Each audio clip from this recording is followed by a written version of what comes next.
보겠습니다. 야곱은 우리가 아는 대로 뱃속에서부터 하나님의 축복을 사모한 사람입니다. 얼마나 축복이 사모가 됐든지 뱃속에서부터 발의 뒤꿈치를 잡고 나올 정도로 그렇게 축복을 사모했습니다. 야곱은 타고난 사람이 아니라 만들어진 사람, 그렇게 부를 수 있습니다.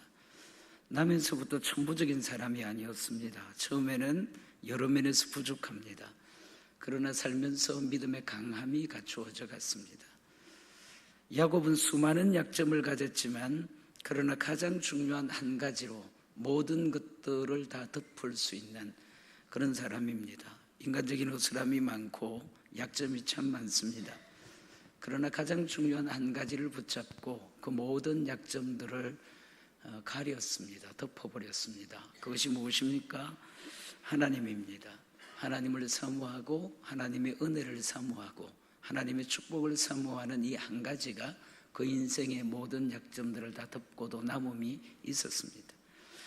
또 한 가지, 야곱은 창세기의 28장 말씀과 32장의 말씀을 가진 사람이다, 그렇게 볼 수 있습니다. 우리가 아는 대로 창세기 28장은 베들들판에서 하나님 만났던 장면입니다. 32장의 말씀은 20년을 보낸 뒤에 야복강에서 다시 새롭게 하나님을 만났던 장면을 설명하는 것입니다. 창세기 28장에서 야곱이 하나님을 인격적으로 만났다면 창세기 32장의 말씀에서 야곱은 하나님을 완전히 의뢰하고 신뢰하는 그 인생에 자신이 갖고 있던 방법과 자신이 누렸던 처세와 이 세상에 의지했던 모든 것들을 다 뒤로 하고 오직 하나님 한 분만을 섬기기로 작정하고 주님의 뒤를 따르는 성화적 만남이다, 그렇게 볼 수 있습니다. 그래서 여러분, 성도들에게는 이 두 가지 장면이 꼭 필요합니다. 하나님을 인격적으로 만나는 창세기 28장, 그러나 어느 순간 야곱이 야복강에서 하나님을 다시 결정적으로 만나서 야곱은 벌써 던져지고 이스라엘이라는 새 이름으로 성화되어지는 성화적 단계의 창세기 32장의 시점이 성도들에게 꼭 필요하다, 그렇게 여겨집니다. 우리 사랑하는 동막교회 성도들에게 이렇게 역사되는 은혜가 있으시기를 바랍니다. 오늘은 28장의 말씀, 32장의 말씀, 그리고 또 다른 한편 30장의 말씀을 함께 좀 나누려고 합니다.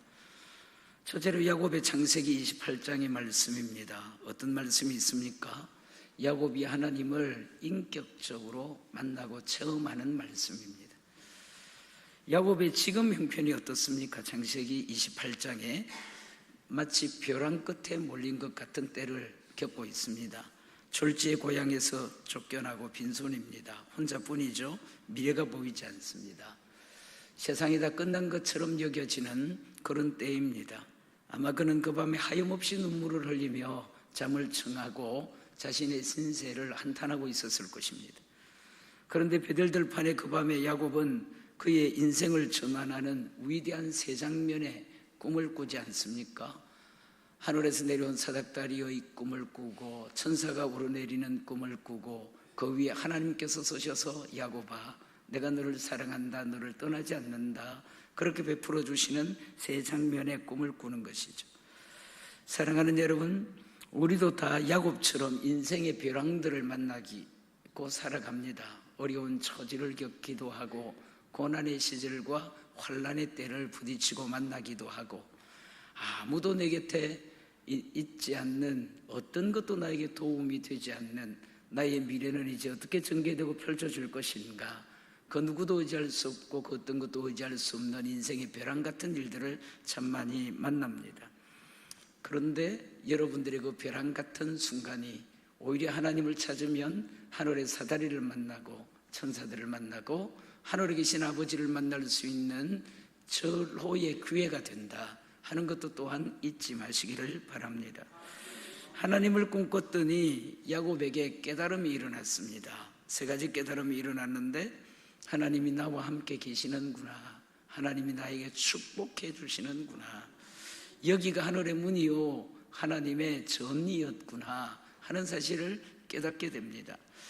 나는 내 곁에 아무도 없다고 생각했는데 이제는 하늘 아래 나뿐이구나, 그런 생각을 했는데 하나님이 여기까지 따라오셨고 여기에 계시고 끝까지 나의 삶을 동행해 주시는 하나님이 여기 계시는구나 하는 사실을 확인하게 된 겁니다.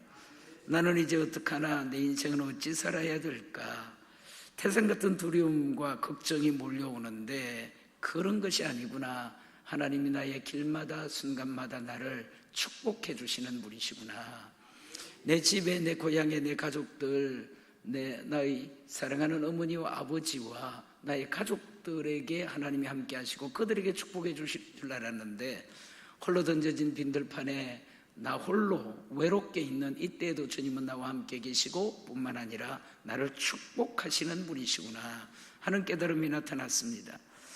나는 정든 고향을 떠나는 순간 도망치듯 이 들판까지 쫓겨왔는데 그렇게 생각했는데 아니었구나. 여기가 바로, 따라합시다, 하늘의 문.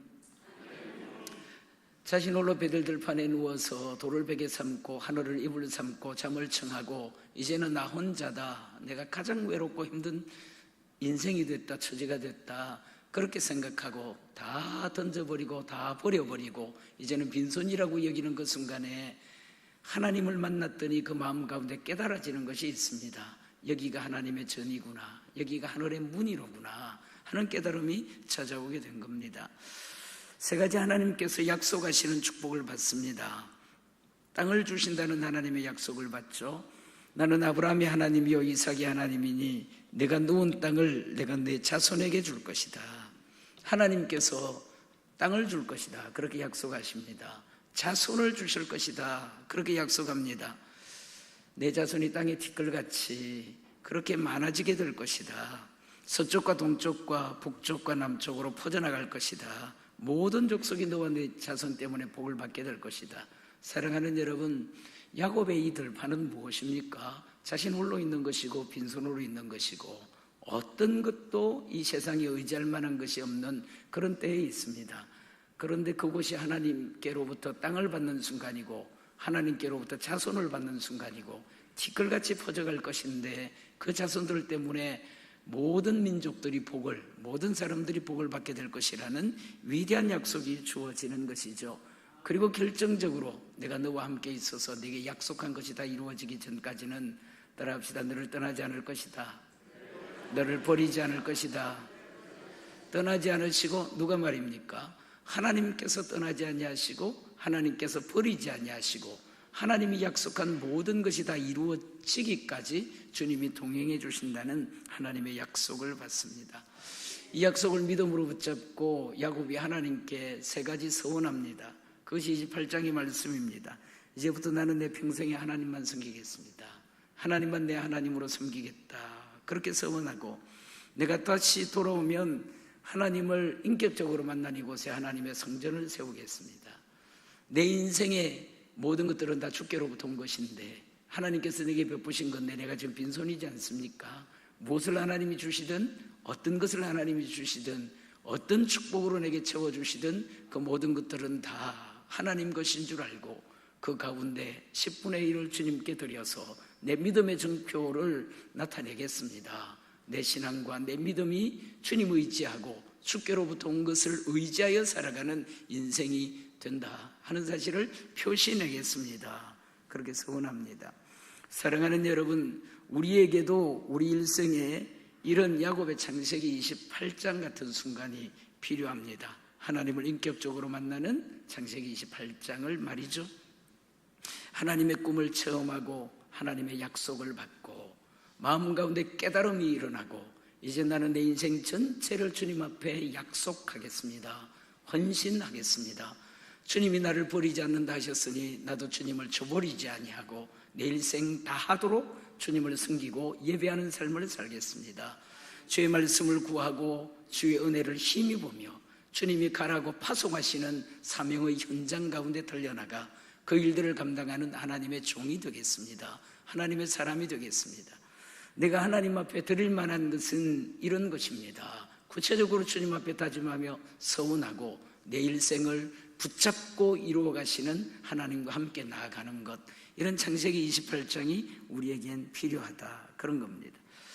사랑하는 여러분, 야곱이 하나님 언제 만났습니까? 잘 나갈 때 만난 것이 아닙니다. 출세하고 성공할 때가 아니었습니다. 뜻밖에도 성경의 대부분의 경우지만 가장 외로울 때, 혼자 남겨졌을 때, 빈손이었을 때, 가난해졌을 때, 외로웠을 때, 그 마음에 고통과 눈물과 한숨이 뒤덮고 있을 때 하나님을 만났습니다. 그때가 그 인생에 다시 없는 기회가 되더라는 것입니다.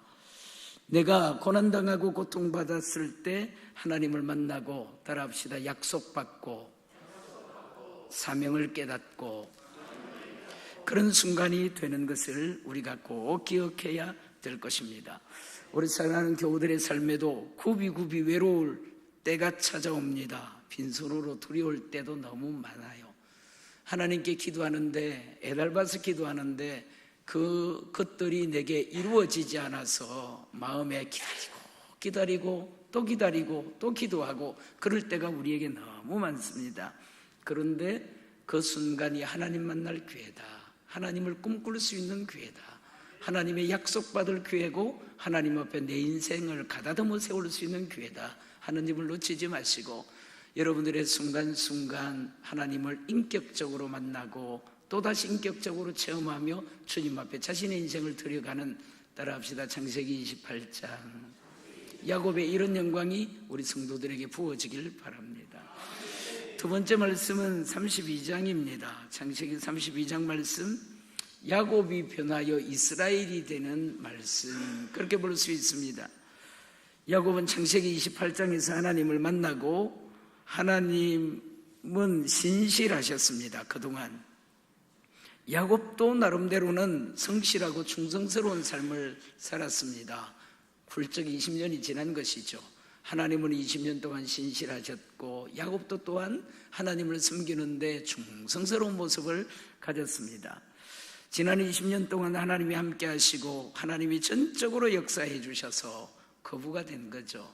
여러분의 인생을 뒤돌아보시길 바랍니다. 하나님을 만나서 첫사랑의 감격에 울던 때가 있을 겁니다.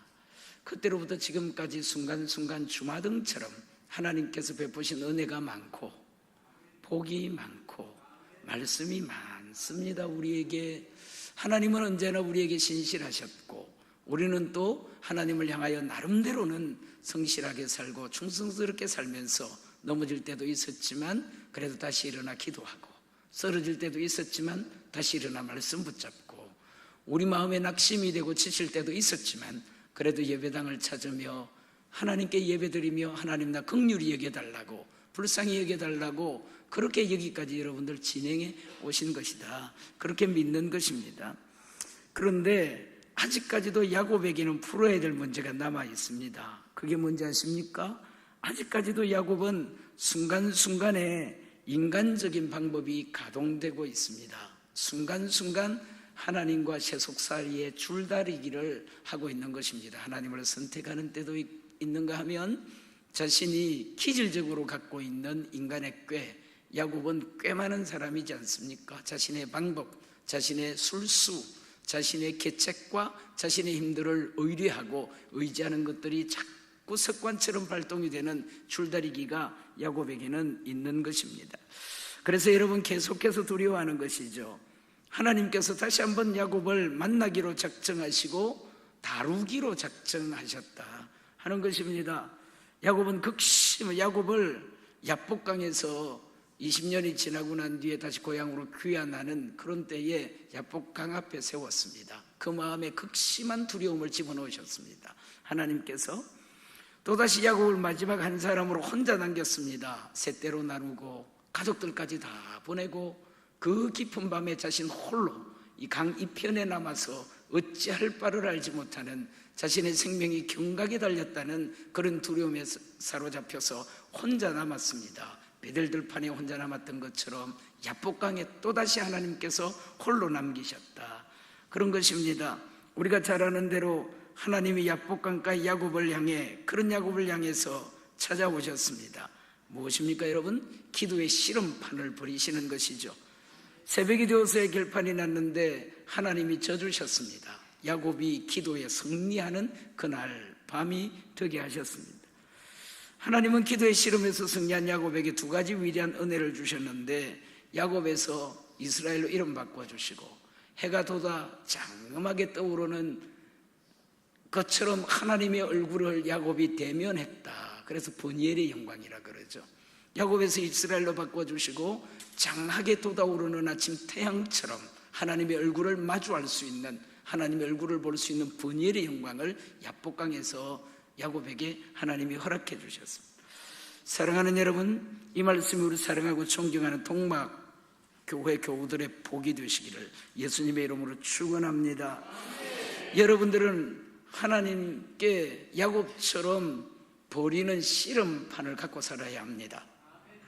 야복강가에 야곱이 나 축복하시지 아니하시고 은혜 주시지 아니하시고 응답해 주시지 아니하시면 이 손을 놓을 수 없습니다. 그렇게 때를 쓰듯 주님 앞에 매달려 기도했던 축복의 씨름판을 항상 갖고 살아야 하는 것입니다. 이 예배당에 들어오면 늘 야곱의 씨름판의 영광을 목격할 수 있는 예배당이 되시길 바랍니다. 이 집에 들어오면 이 집의 구석구석, 이 방이든 저 방이든 이곳이든 저곳이든 이 시간이든 저 시간이든 밤이든 낮이든 오늘이나 내일이나 하나님을 붙잡고 씨름하는 성도들의 기도의 씨름이 목격될 수 있도록 그런 복이 여러분들에게 있으면 좋겠습니다. 야곱의 가장 뼈아픈 고통의 순간이었지만, 그러나 이스라엘의 영광스러운 순간이 되고 있는 이 창세기 32장의 복이 얼마나 좋은 것인지 모릅니다. 귀한 일인지 모릅니다.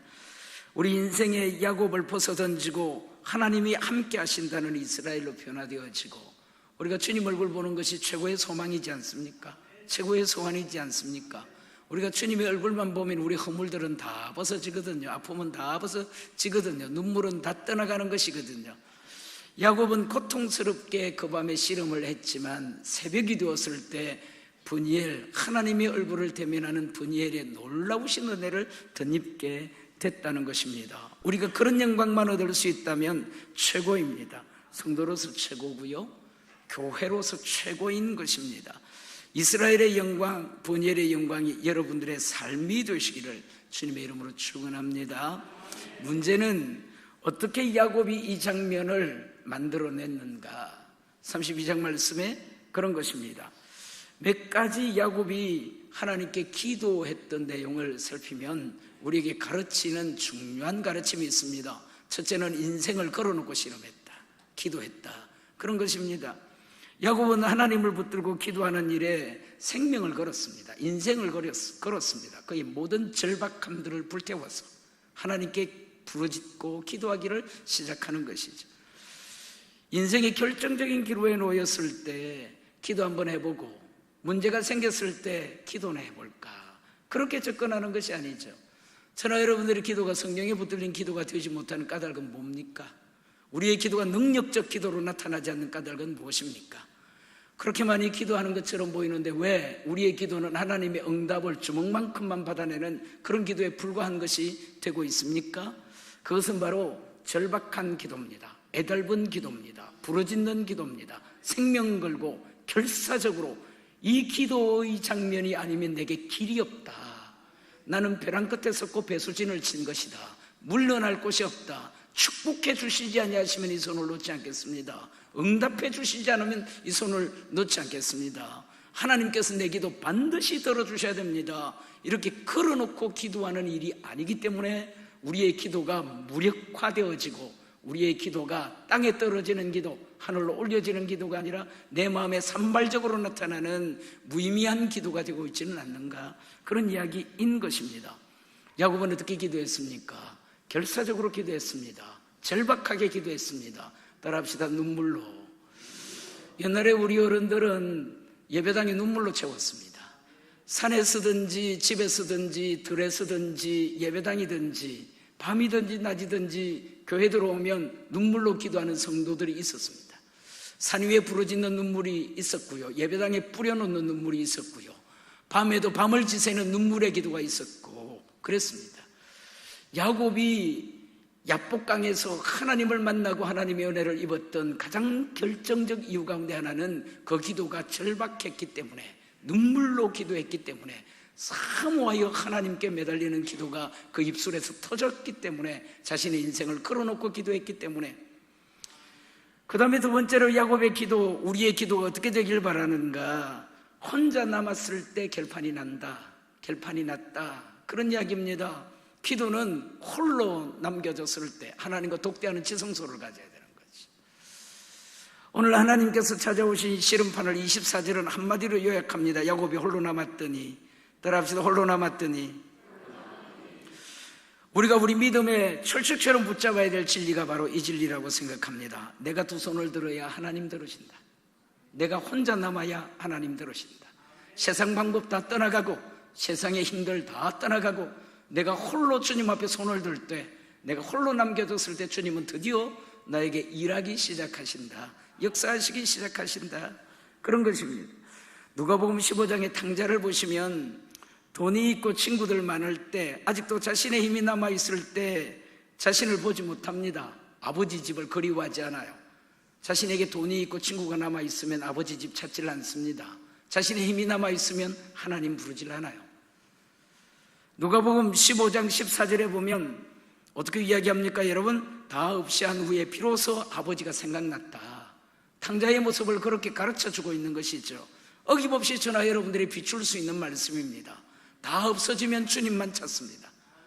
홀로 남겨졌을 때 주님을 부를 수 있습니다. 아버지 집이 얼마나 풍성한가, 내가 그 집의 품꾼으로라도 족하겠다, 그런 진정한 믿음의 고백들이 우리에게 나타날 수 있는 겁니다. 사랑하는 여러분, 친구들이 떠나간 다음에, 재물이 다 없어진 다음에, 자기 편이 다 없어진 다음에, 자기 마음에 의지했던 모든 것이 물거품이 된 다음에, 자신이 의지하던 모든 것이 떠나간 뒤에 비로소 자기가 어떤 꼴인지를 발견하게 되고, 아버지 집이 얼마나 풍성하고 좋았던 집인가, 거기 가면 얼마나 많은 사랑이 나에게 풀어지고 나타날 것인가 하는 사실을 확인하게 되는 겁니다. 저나 여러분들은 더러더러 영혼을 걸고 싸워야 할 때를 만나지 않습니까? 치열하게 이 문제를 갖고 주님 앞에 기도해야 될 그런 기도가 요청되는 때를 우리가 참 많이 만나요. 그렇지 않습니까? 인생을 걸고 싸워야 될 일들이 우리에게 펼쳐집니다. 그런데 100번도 1000번도 경험하는 것 가운데 하나는, 그 싸움은 내 사랑하는 아내도 나 못 돕는다, 내 남편도 나 못 돕는다, 그런 거 우리가 알게 되는 겁니다. 가족도 친지도 이웃도 친구들도 내게는 소용없다. 그 순간에 봉착하면 내가 홀로 하나님 앞에 결판내야 된다 하는 것을 우리가 느끼지 않습니까? 하나님 앞에 두 손 드시길 바랍니다. 아버지 바지가랭이나 어머니 치마폭으로 해결 절대로 안 되는 것입니다. 내 영혼의 진면목, 내 인생의 진면목은 하나님 앞에 내가 들고 가야 됩니다. 내가 두 손 들어야 돼요. 내 믿음의 결판 내야 돼요. 내가 기도해야 돼요. 내가 결사적으로 씨름해야 됩니다. 나 홀로 서야 됩니다. 하나님의 지성소, 나 홀로 들어가서 하나님을 만나게 될 때에 주님께서 우리 기도 응답해 주시고, 야곱에게 이루어 주셨던 이스라엘의 영광과 분열의 영광을 베풀어 주시는 것 믿으시길 바랍니다. 두 손 높이 드시고 주님 앞에 홀로 나가셔서 하나님과 독대하시는 여러분들 되시기를 예수 이름으로 축원합니다.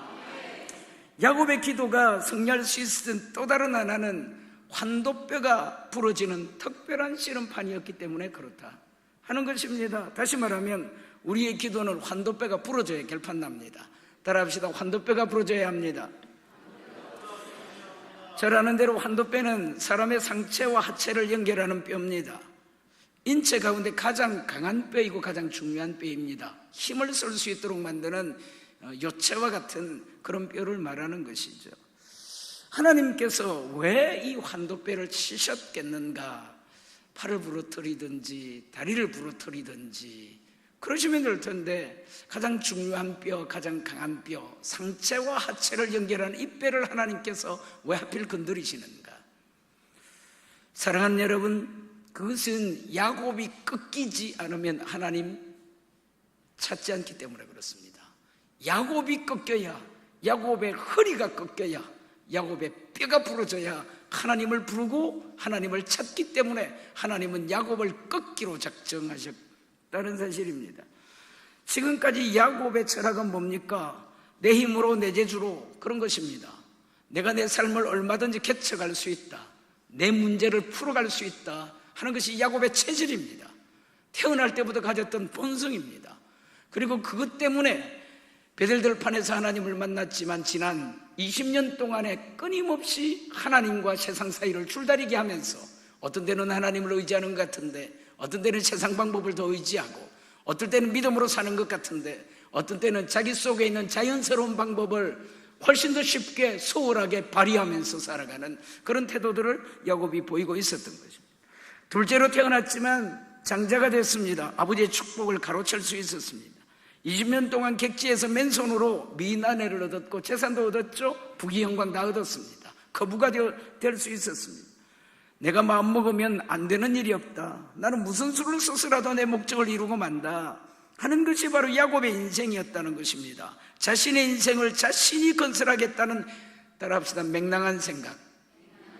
자신의 인생은 자신의 것이고 자신의 인생은 자신이 건설하겠다는 맹랑한 생각을 야곱은 아직까지도 품고 사는 것이죠. 그래서 여러분, 하나님께서 내린 판단은 야곱의 힘을 꺾어야겠다, 야곱이라는 존재를 꺾어야 되겠다, 그래 야곱이 나를 찾겠다, 내 집으로 돌아오겠다 하는 사실이었습니다. 그래서 환도뼈를 꺾는 것입니다. 야곱이 꺾여야 하나님을 힘으로 삼고 그 남은 여생, 그 남은 평생 하나님을 의지하고 하나님을 부르고 하나님께 기도해서 하나님의 도움을 받고 하나님께서 베푸시는 것으로 만족하며 살아가는 그런 인생이 될 수 있겠다는 판단이 아버지께로부터 온 것입니다. 그래서 여러분, 야곱이 환도뼈가 꺾이는 순간 깨닫는 것이 뭡니까? 내 인생 끝났구나, 이제 나는 하나님을 붙잡아야 되겠구나, 그런 것입니다. 나는 이제 환도뼈가 꺾였으니 내 힘으로는 아무것도 할 수 없구나. 그런데 놀라운 것은 그 순간 하나님이 이스라엘이 되어주시고 하나님이 브니엘이 되어주시는 역사를 야곱의 삶 가운데 풀어놓기를 시작하고요, 자신의 힘이 꺾였는데 하나님이 힘이 되어주시는 겁니다. 자신의 힘이 무너졌는데 하나님이 힘이 되어주시는 겁니다. 자신의 방법은 다 제거가 되어졌는데, 자신의 지혜는 다 제거가 되어졌는데 하나님이 방법이 되어주시고 하나님이 지혜가 되어주시고 하나님이 원인이 되어주시고 하나님이 과정과 결론까지 되어주시는 역사가 야곱의 삶 가운데 펼쳐지게 되는 거죠. 너무 놀라운 말씀이지 않습니까? 내 건강에 자신만만해 하나님 앞에 살던 한 인생이 어느 날 병석에 누울 때 있어요. 내 주머니에 돈이 있기 때문에 하나님을 의지하지 않던 사람이 어느 날 실패를 경험할 때도 있습니다. 내 능력이 많다는 것 때문에 기도하지 않던 사람이 어느 날 자신의 한계를 깨닫기 시작합니다. 내가 애지중지하던 어떤 것들이 한순간에 물거품처럼 내 손에서 거두어질 때도 있고 떠나갈 때도 있고, 그런데 여러분, 그 순간이 바로 내 인생의 환도뼈 부러지는 순간이다 하는 사실을 깨달으면 그 자리에 엎드려 하나님을 부를 수 있지 않겠습니까? 하나님을 만날 수 있지 않겠습니까? 하나님, 만군의 여호와 되시는 하나님, 창조주 되시고 주관자 되시고 마지막 이 인생의 섭리자가 되어서 끝장을 내실 그 하나님께서 나의 힘이 되어주시고 나의 지혜가 되어주시고 나의 삶의 최종적인 결론이 되어주시는 그런 영광을 그 순간에 우리가 만나고 얻을 수 있는 것이다, 그런 것입니다. 믿으시길 바랍니다. 야곱의 야복 강가의 기도의 비결이 무엇입니까? 여러분, 인생을 걸고 씨름했습니다. 하나님과 독배하는 씨름했습니다. 내 환도뼈를 부러뜨렸습니다. 그리고 그 순간에 하나님을 만났고 하나님께서 응답해 주셨어요. 그 삶을 해결해 주셨습니다. 우리 사랑하는 성도들에게 베푸신 하나님의 말씀이 되시길 바랍니다. 창세기 28장에서 하나님을 인격적으로 만나지만 우리는 20년의 세월을 보내긴 하지만 그래도 아직까지는 내 세속에 때 묻은 게 벗겨지지 않냐고, 육체에 때 묻은 게 벗겨지지 않냐고, 내 본성과 존재의 인간을 의지하고 나 자신을 의지하는 그런 방법들이 벗겨지지 않냐고, 내가 예수 믿는 게 맞나? 내 믿음이 진짜가? 내가 기도하는 거 이거 하나님 들으시나? 회의하면서 갈등하면서 보내는 세월과 시간들이 우리에게 있을 수 있을 거예요. 그러나 창세기 32장을 소망하는 것이죠. 야복 강가까지 나아가서 창세기 32장에 하나님께서 나를 만나주시고 내가 다시 빚어지고 새롭게 되어져서 이제 그 강을 건너는 뒤로는 전적으로 주님만 바라보고 전적으로 주님만 신뢰하고 전적으로 주님만 부르고 전적으로 주님만 찾고 전적으로 주님만으로 만족하며 주님 한 분만으로 충분한 인생이 되어지는 그 길을, 사랑하는 여러분, 창세기 32장을 지나고 야곱의 삶은 완전히 주님뿐입니다. 그 마지막 147년의 나이를 살아가는 동안에 그 마지막 전적으로 하나님만을 부르며 하나님만으로 충분한, 이제는 하나님의 이야기만 나타나는 야곱의 이야기가 펼쳐지고 있는 것이다. 그런 겁니다.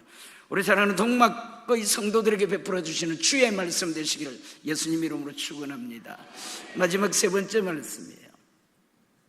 야곱에게는 창세기 28장도 있고 32장도 있지만 30장도 있다는 겁니다. 따라합시다. 창세기 30장.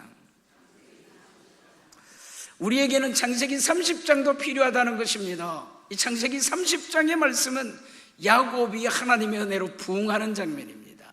야곱이 하나님께 어떻게 부흥해 갔는가, 어떻게 이 부흥을 이룰 수 있는 비결, 그 비결이 무엇인가, 우리 인생을 살아가는데 하나님께서 베푸시는 야곱의 부흥, 우리 인생의 부흥 어떻게 가능한가, 30장에 있어요. 오늘 성경 말씀은 야곱의 28장과 32장 사이에 바단 아람 외삼촌 집이죠. 외삼촌 집에서 몇 년쯤 지났을 때의 기록이냐면 그가 사랑했던 라헬이 요셉을 낳았을 때다. 그렇게 시작하니까 14년 됐을 때입니다. 앞으로 6년 더 살겠죠. 온 지 14년, 앞으로 6년 더 그렇게 살게 되는 14년 때의 이야기입니다. 25절 말씀에 보면 그렇게 14년이 지났을 때 고향을 떠나고 객지 생활한 지 14년쯤 되었을 때 라헬이 요셉을 낳았습니다. 요셉의 마음 가운데 푸르듯 그 마음에 품고 있던 생각이 드러났습니다. 집으로 돌아가고 싶다. 고향으로 다시 되돌아가고 싶다. 외삼촌에게 이야기했습니다. 집으로 보내주십시오. 그렇게 이야기했습니다. 이 말을 듣고 외삼촌 라반이 강하게 만류합니다. 27절 말씀에 보면 여호와께서 너로 말미암아 내게 복 주신 것을 내가 안다. 네가 나를 사랑하는 자로 여기거든 떠나지 말고 여기 머무르라. 그렇게 이야기합니다. 외삼촌이 야곱에게 하는 이야기가 뭡니까? 하나님께서 너 때문에 우리 집 복 준 걸 내가 알겠다. 너 때문에 우리가 복을 받았고 우리 집이 복을 받았고 우리 소유가 복을 받은 것이 틀림없다. 네가 만약에 나를 사랑한다면 떠나지 말아줬으면 좋겠다. 그렇게 이야기합니다. 사랑하는 여러분, 주도권이 바뀌었습니다. 14년 전에 야곱은 누굽니까? 어떻게 왔습니까? 이 집에 어떤 의미가 있습니까? 어떤 존재입니까? 야곱은 빈손입니다. 혼자 왔습니다. 소년이었습니다. 아무것도 가진 게 없었습니다. 외삼촌이 보호자입니다. 외삼촌의 도움이 절실한 그런 처지로 이 집에 피난 온 것처럼 이 집에 들어온 것이죠. 그런데 세월이 흘렀습니다. 상황이 변하는 것이죠. 하나님이 하나님 사람 붙잡고 역사하신다. 소년처럼 들어왔지만, 빈손으로 들어왔지만 아무것도 그 집 가운데 도움이 될 만한 것이 없는 것처럼 보인 야곱이라는 소년이 들어왔지만 하나님은 외삼촌 붙잡고 쓰시지 않았어요. 야곱 붙잡고 썼어요. 지금은 처지가 달라졌습니다. 주도권이 달라졌어요. 저는 여러분들이 이 세상 가운데 나설 때 우리 힘은 작아 보입니다. 우리 형편은 초라해 보일 수도 있을 겁니다. 내가 이제 나이는 들고 허리는 굽고 주름은 자글하고 머리는 백발인데 내가 세상에 나가면 무슨 소용이 있을까? 무슨 유익이 있을까? 내가 예배당에 무슨 소용이 있을까? 무슨 유익이 있을까? 그렇지 않습니다. 하나님은 다윗을 들어서 쓰시는 것이죠. 야곱을 들어서 쓰시는 것이죠. 기도원을 들어서 쓰시는 것이죠. 느헤미야를 들어서 씁니다. 다니엘을 들어서 쓰시는 것이죠. 하나님은 하나님의 사람 붙잡고 그 집에 강력하고 유력한 존재가 너무너무 많이 있다 할지라도 그 사람 사용하지 않고 요셉 들었습니다. 다윗 들었어요. 야곱 들었습니다. 다니엘 들어서 쓰는 것이죠. 기도원 들어서 쓰는 겁니다. 주도권이 바뀌는 것이죠. 나 때문에 외삼촌이 복받은 것이지 외삼촌 때문에 내가 복받았다. 14년 만에 역전시켰습니다. 우리가 바로 그런 존재인 것을 기억하시길 바랍니다. 이때 야곱이 외삼촌이 나 사랑하는 자로 여기거든 너 떠나지 마라. 그렇게 말할 때 야곱이 외삼촌에게 그동안 14년 동안 내가 외삼촌의 집에서 어떻게 보냈는지를 변정하기 시작합니다. 29절 말씀에 두 가지를 말하는데, 지난 14년 야곱이 어떻게 살았는가? 야곱이 그에게 이르되 내가 어떻게 외삼촌 섬겼는지, 어떻게 외삼촌이 맡긴 양떼와 가축을 쳤는지 나도 알고 외삼촌도 합니다. 두 가지를 이야기합니다. 내가 외삼촌 어떻게 섬겼는지, 외삼촌이 맡긴 양떼, 가축들 내가 얼마나 성실하게 충성스럽게 보살피고 돌봤는지 외삼촌이 잘 아십니다. 그렇게 이야기를 하는 겁니다. 사랑하는 여러분, 이 말씀 너무 중요해요. 야곱은 자신의 인생에 두 가지를 명심하고 살아가고 있어요. 그게 뭔지 아세요? 외삼촌을 섬기고 양떼를 돌보고, 이게 자신 인생에 평생 동안 가졌던 대원칙입니다. 그래서 야곱은 성실한 사람, 충성스러운 사람, 신의가 있는 사람, 그렇게 말할 수 있는 것이죠. 외삼촌이 누굽니까? 불의한 주인입니다. 외삼촌이 시킨 일이 뭡니까? 품삯을 10번이나 변경할 정도로 부당한 일이었습니다. 그럼에도 불구하고 야곱은 그 불의한 주인인 외삼촌을 섬기고 14년 부당하게 맡기고 부당하게 시키고 계속해서 10번씩이나 그 품삯을 변경하여 야곱의 마음을 억울하게 만들었던, 속상하게 만들었던 그 일들을 군소리 없이 담당하고 성실하게 담당하고 충성스럽게 담당하는 거, 성경의 정신이에요. 그리스도인의 태도입니다. 세상을 사는 방법이에요. 이 땅에 맡겨진 우리의 일들을 승리할 수 있는 비결입니다. 이 세상을 과연 하나님을 의지하고 일하여서 하나님이 우리 삶을 기경하시고 경작해 주셔서 축복해 주시는 것을 경험할 수 있는 믿음의 방법이에요. 야곱은 이 두 가지를 분명하게 자신 삶의 토대로 세우고 그렇게 사는 것이죠. 자신 삶의 두 가지 원칙입니다. 외삼촌은 섬긴다. 외삼촌이 나에게 시킨 일, 맡긴 일은 부당해도 잘 감당한다. 성실하게 담당한다. 성도 인생의 이 두 가지는 항상 승리해야 됩니다. 저는 이것을 사람 사역, 그렇게 이야기합니다. 사람은 섬기고 사역은 잘 감당하고 충성스럽게 감당하고. 따라합시다. 10년을 나루같이. 야곱 이야기하는 것처럼 지난 20년을 내가 수일처럼 보내었나이다. 우리는 이 두 가지 일을 잘 감당해야 됩니다. 영혼은 섬기는 겁니다. 사람은 사랑하는 거예요. 사역, 하나님이 내게 내 몫에, 내 인생에, 내 삶에 하나님의 교회 가운데 직분 주시면, 사명 주시면, 일 맡겨주시면 내 마음에 드나 들지 아니하나 하는 것을 문제 삼는 것이 아니라 충성스럽게 감당하는 거예요. 내 위에 외삼촌을 섬기고 내 동료들을 섬기고 내 아랫사람들을 섬기고. 사람은 사랑하는 거죠. 영혼은 사랑하는 것입니다. 영혼은 섬길 대상이에요. 사람은 섬길 대상이에요. 군림하면 안 되는 겁니다. 그건 불의한 거예요. 그건 부당한 것입니다. 주님께서 나를 부르셔서 내 몫에 내 인생이 맡겨주신 분깃이 있다면 20년을 하루같이 10년을 하루같이 충성스럽게 성실하게 최선을 다하여 내 가진 모든 것들을 다 주께 드리며 주의 복음을 위하여, 영혼을 위하여, 주님 맡기신 사명을 위하여 평생을 다하여 살겠나이다. 이게 야곱의 태도였어요. 이어서 야곱이 그 결과를 말합니다. 그랬더니 지난 14년 동안 외삼촌 내가 어떻게 섬겼는지, 외삼촌이 맡긴 가축을 내가 어떻게 돌봤는지 외삼촌이 아시나이다. 이렇게 말하고 외삼촌은 수긍할 수밖에 없었습니다. 맞다, 야곱 너 그렇게 살았지. 내가 너에게 모진 짓을 해도, 내가 내게 잘못된 일을 시켜도 너는 한 번도 거스르지 않았지. 맞아, 그런 너를 붙잡고 하나님께서 우리 집에 복 주셨지. 그 마음을 속에 담습니다. 야곱이 이어서 이야기를 합니다. 30절 말씀 가운데 그 결과를 이야기합니다. 그랬더니 어떻게 됐는가? 내가 오기 전에 외삼촌의 소유가 적더니 이제는 번성하여 때를 이루고 내 발이 가는 곳마다 하나님이 복 주셨습니다. 사랑하는 여러분, 야곱 같은 성도의 길에 하나님은 반드시 두 가지 표정을 허락하십니다.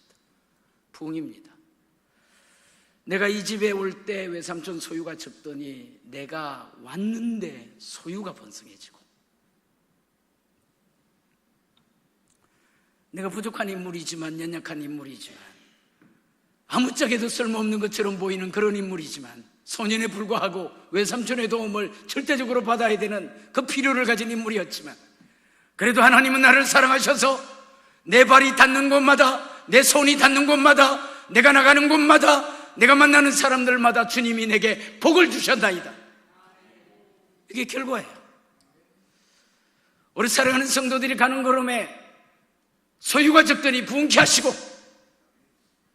우리 사랑하는 성도들이 걸어가는 그 걸음에 하나님이 복을 기름 붓듯 부으셔서 가는 곳마다 복되고, 여러분들이 만나는 모든 사람들이 복을 받고 손에 붙잡고 일하는 그 모든 것들 가운데 하나님이 복을 주셨나이다. 복을 주셨나이다. 하나님의 사람이 들어가면 복이 일어난다 하는 것입니다. 부흥이 이루어진다 하는 것입니다. 엎드리고 웅크려 하나님 앞에 그저 기도할 뿐이지만, 그러나 하나님께서 그 기도의 기름을 부으셔서 영적 파장을 일으키시고 복의 파장을 일으키시고 은혜의 파장을 일으키셔서 하나님이 주도하시고 하나님이 역사하시는 굉장한 역사가 이루어지는 것, 그 성도들의 삶이라는 거예요. 라반이 인정했습니다. 그래서 라반이 이런 야곱에게 제안합니다. 뭐든지 원하는 대로 말해라. 그러면 내가 떠나지 않는다면 품삯을 정하겠다. 연봉을 협상하자, 그런 이야기죠. 떠나지 마라. 내 말이 다 옳다. 내가 원하는 대로 뭐든지 말해주면, 일러주면 내가 그대로 다 이행할 것이다. 그렇게 이야기를 합니다. 31절 말씀이죠. 라반이 이르되 내가 내게 무엇으로 내게 주면 좋겠느냐. 라반이 연봉 협상하는 겁니다. 내 말대로 정하라. 내가 정하는 대로 다 들어줄 것이다. 그렇게 말하는 것이죠. 야곱이 대답합니다. 외삼촌께서 내게 아무것도 행하지 않으셔도 좋습니다. 이 한 가지 일만 행해 주시면 우리가 잘 아는 대로 점 있는 것, 아롱진 것, 얼룩 있는 것. 사랑하는 여러분, 정말 중요한 부분이에요. 야곱과 라반은 완전히 다른 생각, 차이를 내는 그런 생각을 합니다. 세상 사람과 하나님의 사람은 생각이 다릅니다. 방법이 달라요. 그리고 결과가 다릅니다. 라반이 생각하는 것하고 야곱이 생각하는 것은 완전히 다른 생각을 하고 있는 것입니다. 라반은 쾌재를 부릅니다. 이겼다고 장담합니다. 야곱을 비웃었을 것입니다. 평생 이업으로 잔뼈가 굵었던 라반의 목축의 경험이나 세상의 통념으로 비춰볼 때 야곱의 방법은 틀린 방법입니다. 그런 양들이 그곳에서 날 수가 없는 것입니다. 이겼다고 생각했습니다. 야곱을 바보라고 놀렸습니다. 너는 완전 바보다. 터무니없는 바보다. 완전 어리석은 사람이다. 그럼에도 불구하고 그동안 야곱이 보였던 하나님께서 허락하신 은혜의 흔적이 있었기 때문에 안심이 안 돼서 두 가지 조치를 합니다. 공간을 분리하고 시간을 분리합니다. 두 양떼, 야곱의 손으로 나아갈 만한 그 양떼들을 분리하고 사흘길을 떠서 완전히 차단하고 완전까지 차단해서 세상의 모든 지략과 지혜의 퍼펙트를 만들어서 야곱의 소유는 한 마리도 돌아가지 아니하도록 완전히 라반이 승리할 수 있도록 그렇게 만들었습니다. 결과가 뭡니까 여러분? 우리가 분명히 기억해야 될 것은 세상이 하나님 방법 못 이긴다는 겁니다. 완전히 차단했지만 세상이, 따라합시다, 세상이 하나님 방법 이기지 못합니다. 하나님을 믿는 바보 같은 사람이 승리하는 것이 기독교 안에 있습니다. 성경의 원리예요. 믿음으로 나가는 사람, 믿음으로 사는 사람, 하나님을 따르는 사람, 하나님의 말씀을 따르는 사람, 천하가 감당 못하는 것 기독교 안에 있습니다. 교회 안에 있는 거죠. 성도들에게 있어요. 성경 말씀이에요. 라반은 완벽하게 승리할 조건을 갖추었고 야곱은 완벽하게 패배할 형편이 찾아왔습니다. 그러나 결과는 야곱의 완벽한 승리로 돌아갑니다. 우리 사랑하는 동막교회 교우 여러분, 우리에게 무엇이 있어야 되겠습니까, 여러분? 하나님의 말씀을 따르는 믿음의 방법, 나뭇가지가 있어야 돼요.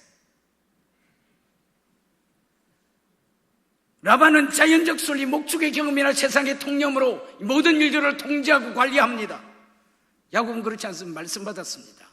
그 말씀을 믿었어요. 그리고 손에 나뭇가지 들었어요. 우리가 최소한 하나님을 믿는 하나님의 자녀라면, 성경을 읽고 성경대로 살아가기로 결정한 사람이라면, 주님께 나의 인생을 넘겨드렸다고 작정된 사람이라면 하나님의 방법이 우리 속에 구가 되어져야 되죠. 말씀이 명하는 바가 무엇인가 하는 것이 내 마음에 찾아와야 되죠.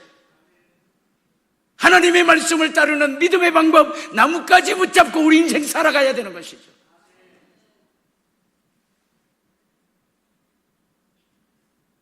우리 사랑하는 동막의 교우 여러분, 우리에게는 나뭇가지 방법이 있어야 됩니다. 믿으시길 바랍니다. 내 손에 나뭇가지 있어야 돼요. 믿으시길 바랍니다. 여러분 손에 나뭇가지 들렸습니까? 하나님의 나뭇가지를 붙잡고 나의 모든 삶의 조각조각 무슨 일이든지 갖다 대는 역사가, 그런 믿음의 발휘들이 우리 성도들이 있어야 된다. 모세의 지팡이 있어야 된다는 것이죠. 기도원의 나팔이 있어야 된다는 것이죠. 은과 금은 내게 없지만 내게 있는 것으로 내게 주노니 나사렛 예수 그리스도의 이름이다. 일어나서 걸어라. 이런 방법이 우리에게 있어야죠. 말씀으로 명하고 믿음에 찾아온 대로 살아내고, 하나님의 성도들이 성령 붙잡고 이루어가는 하나님 자녀의 삶이 우리에게 있어야 되는 것이죠. 야곱의 방법이 뭔지 아세요? 야곱이 부흥했던 이유가 뭔지 아십니까, 여러분? 야곱의 기도가 응답을 이룰 수 있었던 그것이 무엇인지 아십니까, 여러분? 이거예요. 14년, 20년 동안 라반처럼 살지 않고 하나님이 말씀 주시면 그 말씀 믿음으로 취하여 나뭇가지 들고 살았던 방법이에요. 창세기 30장의 마지막 말씀 43절은 이렇게 이야기합니다. 그 사람이 매우 번창하여 양떼와 노비와 낙타와 나귀가 많았더라. 그렇게 말합니다. 그 사람은 야곱입니다. 앞의 이야기는 라반이 하나님께로부터 야곱을 통해 어떤 복을 받았는지에 관한 목록들을 썼어요. 그러나 마지막 43절은 야곱을 이야기합니다. 그 사람은 야곱입니다. 나뭇가지를 사용했던 야곱, 하나님의 말씀을 믿음으로 취하여 나뭇가지를 그 손에 들었던 야곱. 매우 번창 이라는 말은 비교 불가의 부흥을 말합니다. 라반하고 비교하지 마라. 수를 청량할 수 없는 부흥을 이야기합니다. 라반하고 상대하지 마라. 라반에게도 재물이 돌아오고 낙타가 돌아왔지만, 소유가 생겨났지만, 부흥이 일어났지만, 그건 야곱 때문에 그에게 준 그런 복에 불과한 것이라면 야곱의 복을 그것에 비교할 수 있느냐? 하나님의 사람의 복을 그것에 비교할 수 있느냐? 비교하지 마라. 비교 측정 불가의 부흥을 하나님이 주셨다. 그렇게 말하는 거예요. 우리 사랑하는 교우들에게 베푸시는 하나님의 은혜의 말씀이 되시기를 예수님의 이름으로 축원합니다. 말씀 믿습니다. 제가 지금 눈이 잘 안 보여서 계속 원고를 지금 드렸다가 놓았다 지금 그러고 있습니다. 연약한 야곱이지만 야곱을 벗어버리고 이스라엘을 덧입기 위해 우리는 노력해야 돼요. 우리는 세상의 통념을 따르고 목축의 경험으로 사는 라반이 아닙니다. 믿으시죠, 여러분? 따라합시다. 라반이 아닙니다. 나는 라반이 아닙니다. 야곱입니다. 이스라엘입니다. 번열의 영광을 가진 하나님의 얼굴을 대면하여 살아가는 하나님의 아들이에요. 하나님의 딸이라는 거예요. 우리는 작은 일에나 큰 일에나 하나님의 말씀 구하고 하나님의 말씀에 귀 기울이고 하나님의 말씀에 순종하고 하나님을 전적으로 의지하여 나가는 하나님의 말씀을 따르는 나뭇가지 손에 붙잡고 사는 자들이에요.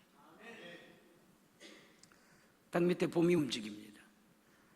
만물의 생명이 약동하는 이 시절에 기도가 살아나고 말씀이 살아나고 성령이 살아나고 예배가 살아나고 우리 마음에 잠들었던 모든 성령의 생기의 움직임이 준동되어져서 야곱의 부흥 내 부흥, 야곱의 말씀 내 말씀, 창세기 28장도 창세기 32장도 창세기의 30장의 말씀도 내 말씀입니다.